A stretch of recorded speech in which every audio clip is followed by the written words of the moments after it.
If you stop moving in -30-degree weather, your blood literally starts to thicken. Your hands and feet go numb in minutes. Your brain starts whispering that it's perfectly fine to just lie down and close your eyes. But for Elias, giving up just wasn't an option. Because tucked deep inside his coat, pressed right against his bare chest for body heat, was his 3-week-old nephew. He had to keep moving. Running right beside him was Koda, a massive Siberian Husky. This dog was plowing through thigh-deep snowdrifts with this ancient, desperate loyalty. They were pushing deeper into a total frozen wasteland. The storm wasn't the only thing trying to kill them out there. Echoing through the howling wind was the whine of snowmobile engines. Dark and disbelieving, heavily armed men were hunting Elias, and they'd been sent by his own older brother. The human body just isn't built to survive a whiteout blizzard without shelter. The wind was whipping at 40 miles an hour, turning the snow into horizontal sheets of ice. Every single breath felt like inhaling crushed glass. He had to keep his heavy mitten clamped tight over the opening of his coat. It was the only way to create a tiny pocket of breathable air for the baby. Little Leo was dangerously fragile. Exhausted and heavy, Elias forced his legs to keep moving, dragging his boots through the deep powder. He plunged deeper into the dark, jagged tree line. He knew those snowmobiles couldn't navigate the dense, ancient pines. To understand how a family tears itself apart like this, you gotta look at the Vance family legacy. For 3 generations, they ran a massive logging empire. Silas, the oldest brother, was completely hollowed out by greed. Just a week ago, the middle brother, Julian, found something terrifying in the company ledgers. Silas was embezzling millions. Worse, he was secretly selling off pristine ancestral forest to a ruthless mining syndicate. Julian confronted Silas, threatening to take the proof straight to the cops. But Silas didn't even blink. He just stared at his brother with these cold, dead eyes and told him he was making a terrible mistake. That whole mess blew up tonight. Just past midnight, I got this frantic radio call from Julian. The static was awful, but I could hear the pure panic in his voice. He was screaming that Silas's guys were pouring gas all over his porch. I just slammed the gas and drove blind through the blizzard. Adrenaline was the only thing keeping me focused. I smashed right through the main access gates, just praying I wasn't too late. But I was too late. By the time my truck skidded into the driveway, the whole roof was already up in flames. Silas's hired goons were just standing there in the snow, just watching it burn, waiting for the place to cave in. I didn't even think. I used the thick smoke as cover to slip past the guys with guns. I ran around back and just kicked the burning door right off its hinges. The heat inside was like walking into a literal oven. The smoke was this thick, toxic wall of black soot. I found Julian pinned down in the hallway. A massive ceiling beam had collapsed right on top of him, and it was completely engulfed. He was barely breathing, his lungs totally scorched. But tucked underneath him, shielded from the fire, was a wool blanket. Inside was little Leo, just 3 weeks old. Julian looked up at me, just absolute terror in his eyes. He shoved the baby into my arms and begged me to run. He told me Silas planned the whole thing to steal the estate. He needed us all dead. I shoved Leo deep inside my coat and scrambled out a shattered window. The whole hallway caved in right behind me. Soon as I hit the snow, I heard this ferocious roar. Julian's Husky, Koda, had busted out of his kennel. He launched himself right at one of the gunmen, locked his jaws on the guy's arm, and caused total chaos. I let out this sharp backcountry whistle I taught him years ago. Koda let go instantly. He dodged a wild gunshot and sprinted right after me. We both plunged straight into the freezing timberline, leaving the fire behind. Now, 3 hours later, all that adrenaline is completely gone. It's just been replaced by this creeping, heavy poison of hypothermia. My legs feel like they're made of solid lead. Every single step takes everything I have left.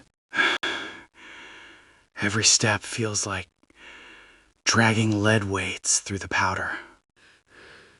My boots keep breaking through the ice crust. It's 35 below zero out here now. The cold is literally putting out the fire in my muscles. Out here, survival isn't about being brave. It's just brutal math. Calories burned versus heat capped. You only get 3 hours without shelter in this kind of weather. We're right at that limit, and this storm isn't letting up. But the cold isn't what's scaring me the most. It's the silence. Say, in a natural American voice, remembering with pain.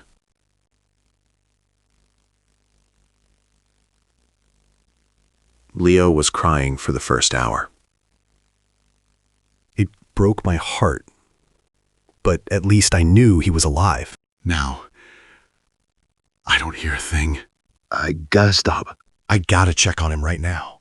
I found this massive Douglas fir and ducked behind it, just trying to get out of this punishing wind for 10 seconds. My hands are shaking so bad I can barely work the zipper. I open the top of my coat just a few inches. Reaching inside feels terrifying. My fingers are completely numb. I'm just praying I feel something. I pressed 2 fingers against his tiny neck. I held my breath. And then I felt it. A really relief. A rapid, steady little pulse. He's just asleep. Thank God.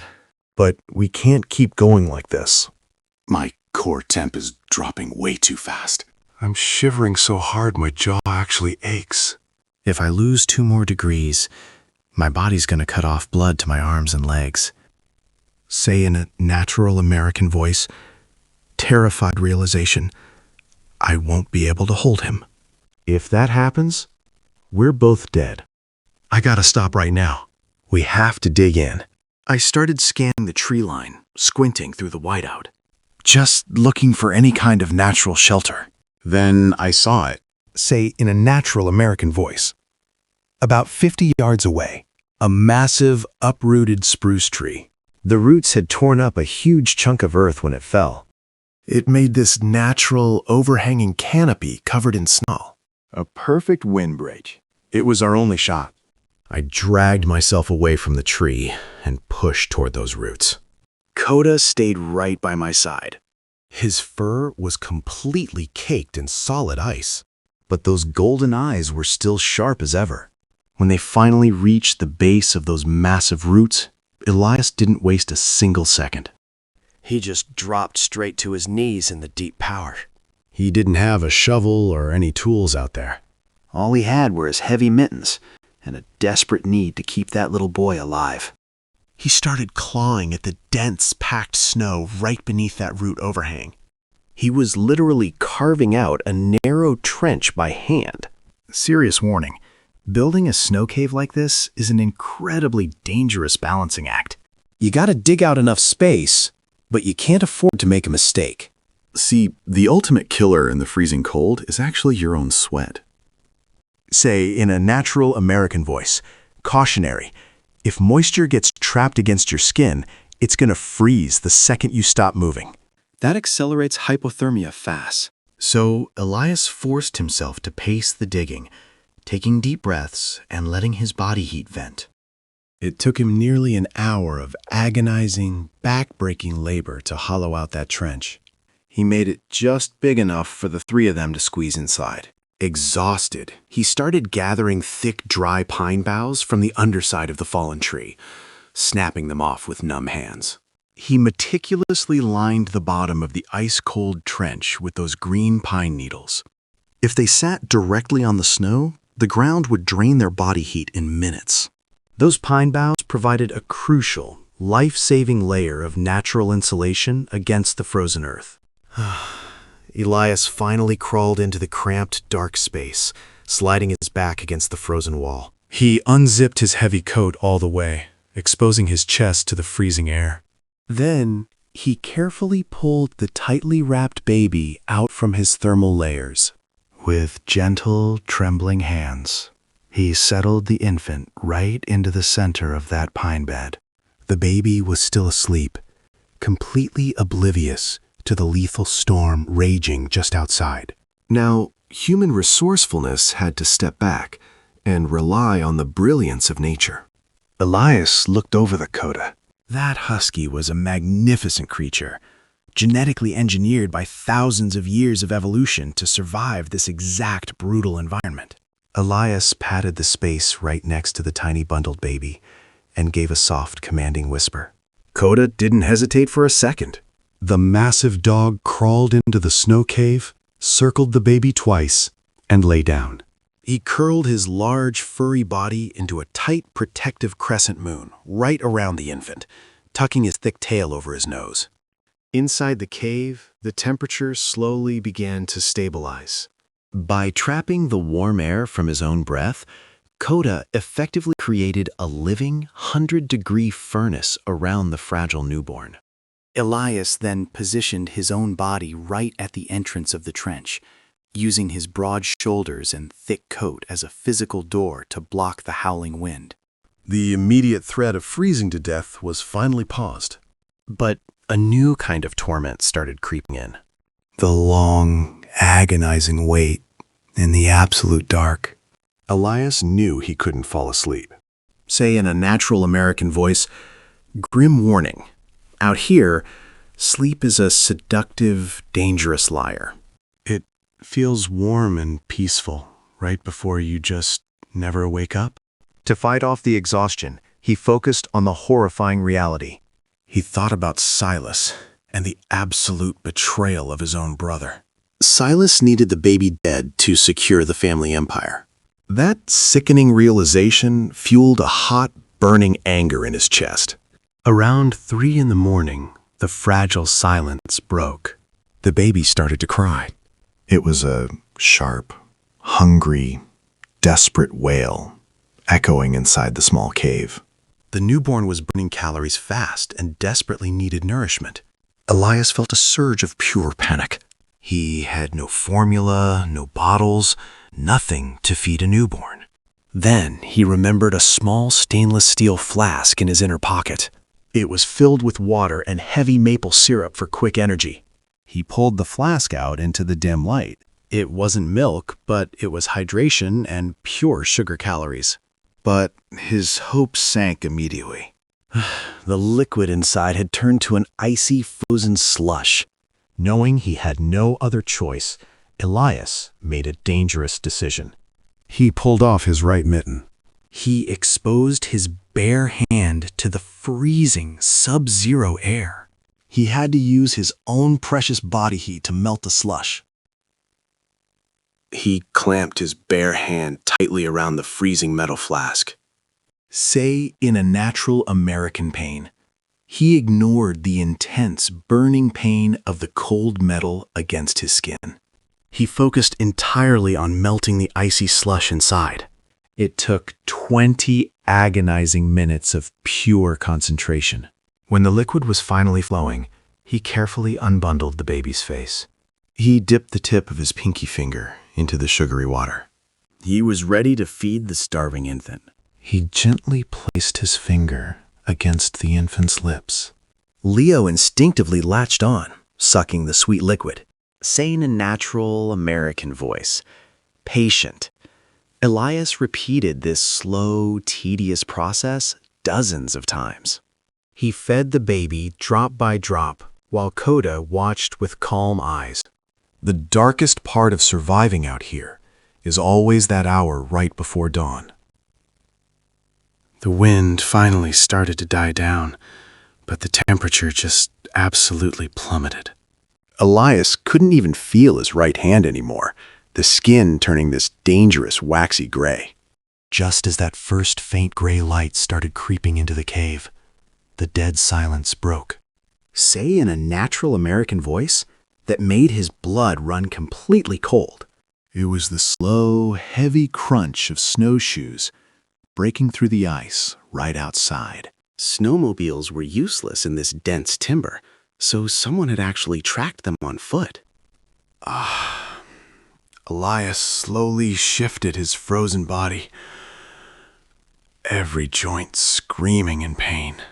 He leaned forward and peered through a tiny crack in the snow wall. Emerging from that ghostly morning mist was his older brother, Silas. He was out there alone, decked out in high-tech gear and gripping a hunting rifle. Silas was an expert tracker, following the faint boot prints Elias left before the storm hit. Silas stopped about 30 yards from the fallen tree, scanning the area like a predator. He raised his voice, and it sounded so sharp and alien in those silent woods. He called out to Elias without a single ounce of emotion. He yelled out that he knew Elias was hiding, showing zero remorse for what he did to Julian. He demanded the baby, promising he'd make it quick if Elias just gave up. He threatened to leave them both to freeze if he had to keep hunting. Inside the cave, Elias looked down at his nephew, who was sleeping safe and warm in the Husky's fur. Then he looked over at Koda. The dog's ears were pinned back, a deep growl rumbling in his chest. Koda knew exactly what was out there. Say, in a natural American voice, Elias knew he couldn't outrun a bullet, and he was way too weak to fight Silas hand-to-hand. So he looked up at the steep snow ridge right above them. It was a textbook avalanche zone, just tons of unstable ice waiting for a trigger. Then Elias remembered the heavy emergency flare gun strapped to his belt. He turned to the Husky and grabbed his thick leather collar. He looked right into Koda's eyes, getting ready to give him a command for an aggressive diversion. He pointed toward the tree line to their left, aiming to draw Silas away from the cave. He leaned in close to the massive dog. With a hoarse, desperate whisper, Elias just said, "Go." Koda shot out of that snow cave like an absolute rocket. He didn't even hesitate for a second. The dog just launched himself straight into the freezing wind, hitting the deep powder at a full sprint. A sudden movement caught Silas completely off guard. He whipped his rifle around, trying to track the massive dog through the swirling snow. For the first time all morning, his focus was totally broken. Koda was putting on the ultimate distraction. He was bounding through those deep drifts, barking his head off, making sure Silas was looking right at him. It was a perfectly executed diversion. Elias knew this was his only window. He forced his frozen legs to move and threw himself right out of the trench. He rolled onto his back in the open powder, completely exposed to the wind. Lying there in the snow, he reached for the heavy flare gun on his belt. His hand was so frostbitten he could barely feel his own fingers. But he managed to grip that bright orange handle. He didn't aim the gun at Silas, though. He aimed it straight up at the massive snow ridge hanging right over his brother's head. He was looking right at a textbook avalanche zone. With everything he had left, Elias pulled the trigger. The gun went off with this deafening crack that just shattered the silence of the woods. It was incredibly loud. A burning red magnesium flare shot straight up into the freezing air. It streaked across the gray sky like a fiery meteor. You could see the thick smoke trailing right behind it. The flare hit the center of that unstable snowpack with a violent burst of heat. That sudden thermal shock was all it took. A deep, terrifying crack echoed through the valley, sounding like the earth was splitting open.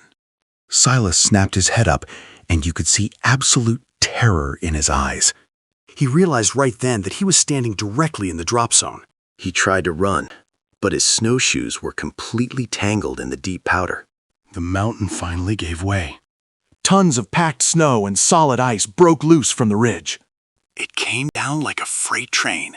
Just a massive, unstoppable wall of white. It slammed right into Silas before he could even move.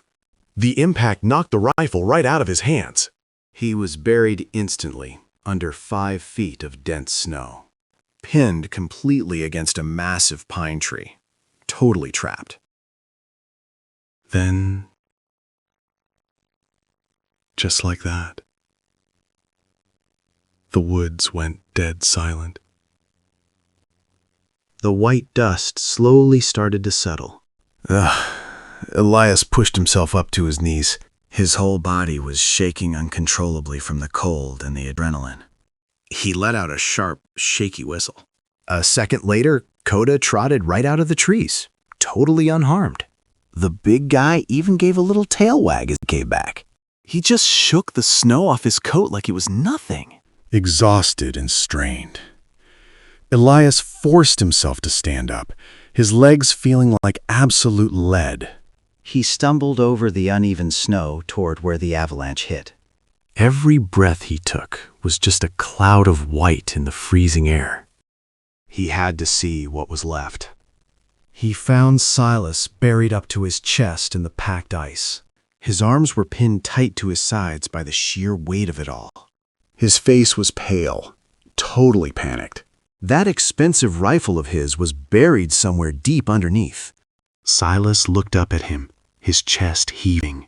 For the first time ever, the arrogant older brother looked genuinely terrified. He gasped out Elias's name, his voice cracking.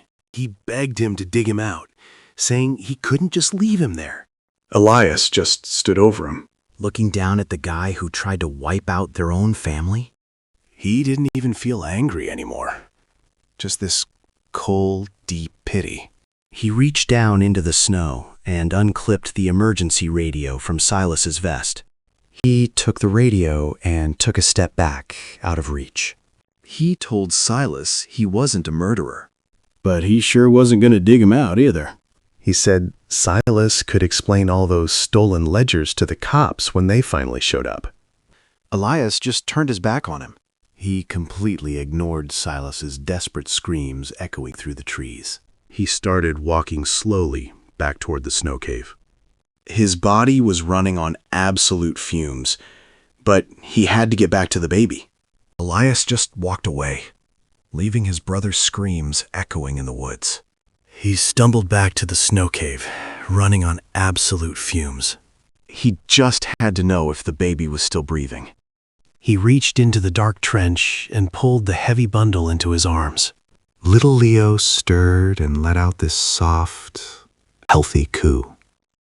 His tiny face was flushed and warm, completely untouched by the freezing hell outside.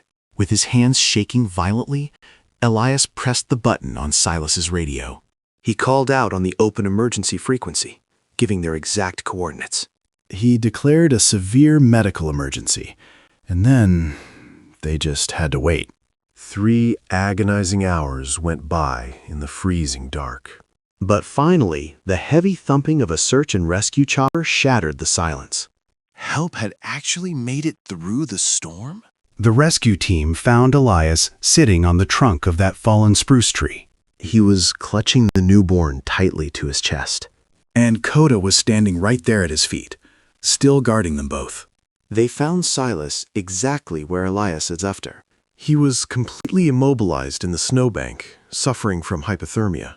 His expensive gear didn't do him much good against a mountain. The physical toll of that night was permanent. Say in a natural American voice, grim but factual. Elias lost 2 fingers on his right hand to severe frostbite. But it was a price he gladly paid to keep his nephew alive. Silas was arrested right there on the mountain. He was eventually sentenced to life in prison for what he did to his family. And that massive corporate empire he killed for? It was completely dismantled. Say, in a quiet cabin, far away from the greed, Elias raised Leo as his own son. He taught the boy how to respect the wilderness and how to survive. He made sure the dark legacy of the Vance family ended right there. And resting by the hearth was Koda, the dog who kept a fragile spark of life burning. What would you do if you were hunted in the freezing wilderness? Could you survive the impossible? Let me know in the comments. So, I gotta ask you something. What would you actually do if you were thrust into a lethal, freezing wilderness? Just you against the absolute worst nature has to offer. Imagine being hunted out there, not by some random stranger, but by your own family. The people who are supposed to have your back turning on you in the middle of nowhere. And what if it wasn't just your own life on the line? What if you had a fragile, innocent life entirely dependent on your ability to endure the impossible? That's a whole different level of pressure. Could you build a life-saving shelter with your bare hands? Digging through solid ice when you're completely numb? It takes a primal kind of grit most of us don't even know we have. Could you fight off that desperate, heavy urge to just close your eyes? When your brain is literally begging you to lie down in the soft snow and go to sleep? Because out there, sleep is a death sentence. And could you outsmart a cold-blooded killer using nothing but the environment around you? Turning the very mountain that's trying to kill you into your only weapon? It's the ultimate test of human resourcefulness. I really want to know what you guys think. Let me know your survival strategies in the comments below. Would you have made the same calls Elias did? Say in a natural American voice, inspiring and uplifting. Human beings are capable of some truly incredible things when pushed to the absolute brink. And if you want to hear more unbelievable tales of true human resilience, we've got a lot more stories coming your way. Make sure to subscribe to Surviving the Impossible and hit that bell icon. Join the community and don't miss a single episode. We're diving deep into what it takes to make it back alive. Because the truth is, you never really know what's coming. You never know when you might find yourself fighting for your life against the elements. Stay safe out there, and I'll see you in the next one. Around 3 in the morning, the silence broke. Leo started crying. It was a sharp, hungry wail that echoed in the tiny cave. He was burning calories just to stay alive, and he needed food. Panic hit Elias hard. He didn't have formula.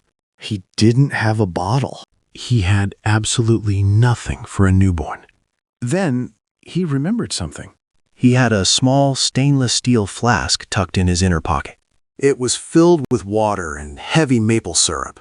Just a quick energy boost he used on backcountry treks. It wasn't milk, but it was hydration and pure sugar. He pulled it out. But the liquid inside had turned to solid, icy slush. Elias knew he had to act fast. He pulled off his heavy right mitten. He exposed his bare hand to the freezing air. He clamped his fingers tightly around the freezing metal flask. He had to use his own precious body heat to melt the slush. The pain of the cold metal against his skin was intense. It took 20 agonizing minutes of pure concentration. He just ignored the burning pain in his hand. Finally, the sugary liquid started to flow. He carefully unbundled the baby's face. He dipped the tip of his pinky finger into the sweet water, and he gently placed it against the infant's lips. Leo instinctively latched on. He sucked the sweet liquid right off his uncle's finger. Say in a natural American voice, patient Elias repeated this slow, tedious process dozens of times, feeding the baby drop by drop. He just prayed the sugar would be enough to keep that tiny heart beating until morning. Koda watched the whole thing with calm, intelligent eyes. The massive Husky stayed curled tightly around them. Every so often, he'd lean forward. He gently licked the baby's forehead, cleaning off the small amount of frost that gathered there. He was the ultimate guardian. The darkest, coldest hour is always right before dawn. The wind finally started to die down. But without the storm clouds, the temperature plummeted even further. The air felt thick, brittle, and completely silent. Elias couldn't feel his legs anymore. His right hand had gone completely numb. The skin was turning a dangerous, waxy pale gray. Severe frostbite was setting in, say in a natural American voice.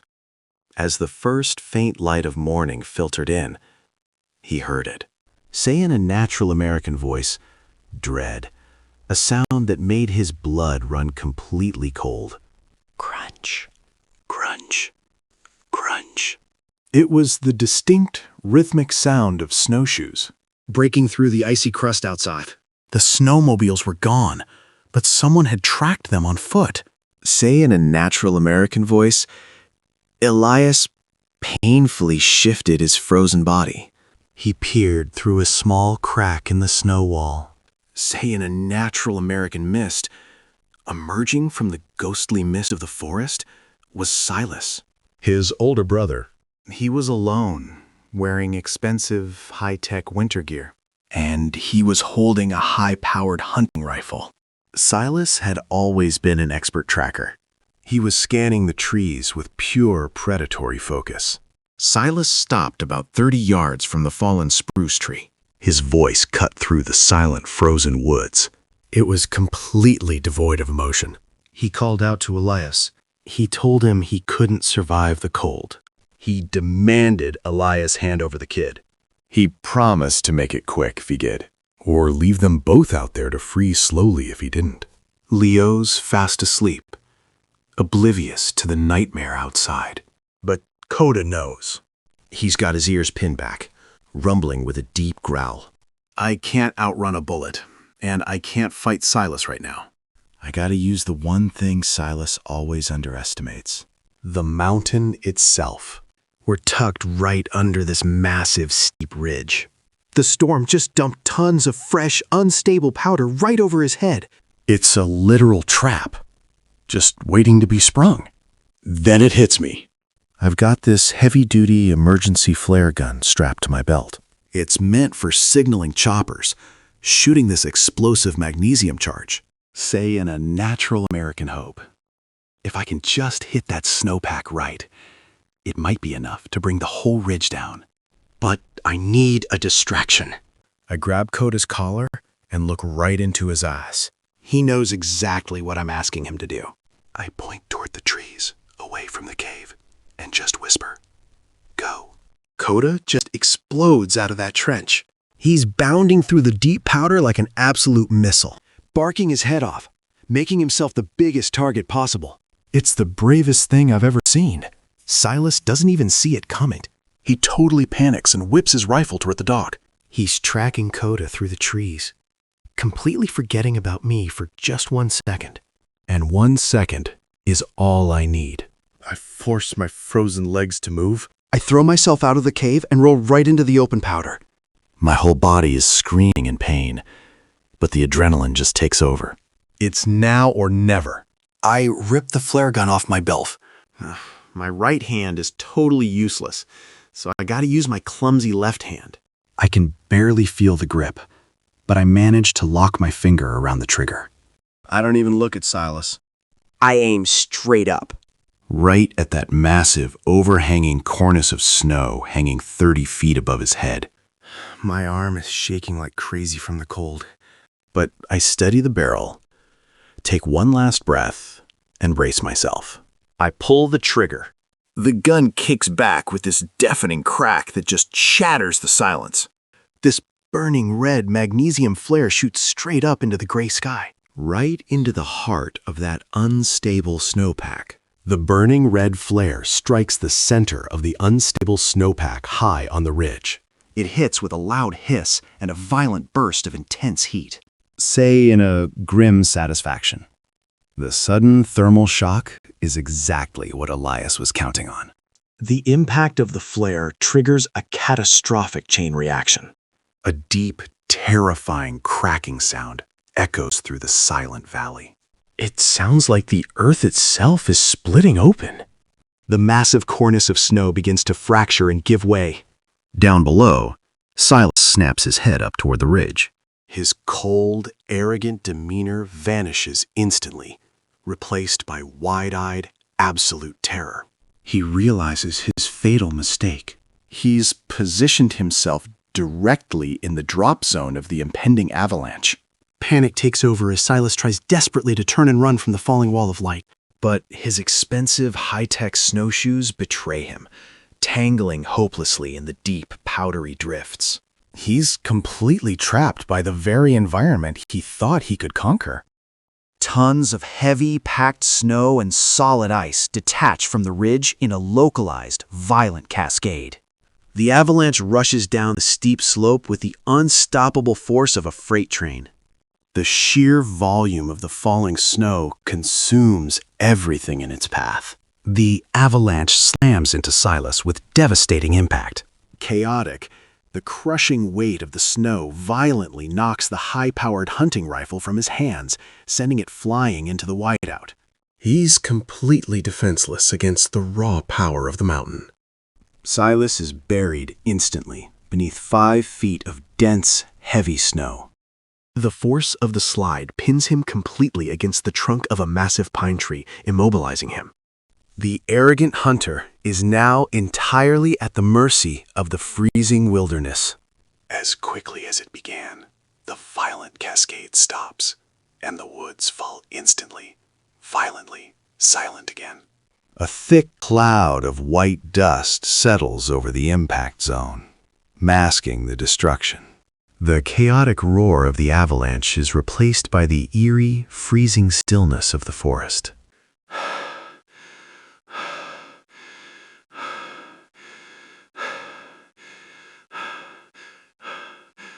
Elias slowly pushes himself up from the snow, getting to his knees. His entire body is shaking uncontrollably, running on the very last fumes of his adrenaline and reserves. He stares at the settled snowbank, processing the sheer magnitude of what just happened. Gathering his breath, Elias lets out a sharp, piercing whistle. A moment later, Koda trots back out of the tree line, completely unharmed. The massive husky wags his tail slightly as he returns to his master's side. The loyal diversion worked perfectly. Elias forced his exhausted body toward the impact zone. He found Silas buried up to his chest in the dense snow. His arms were completely pinned by the crushing weight. The hunting rifle was gone. Silas looked up at his younger brother, his chest heaving. His breath formed white clouds in the freezing air. For the first time, the arrogant brother looked genuinely terrified.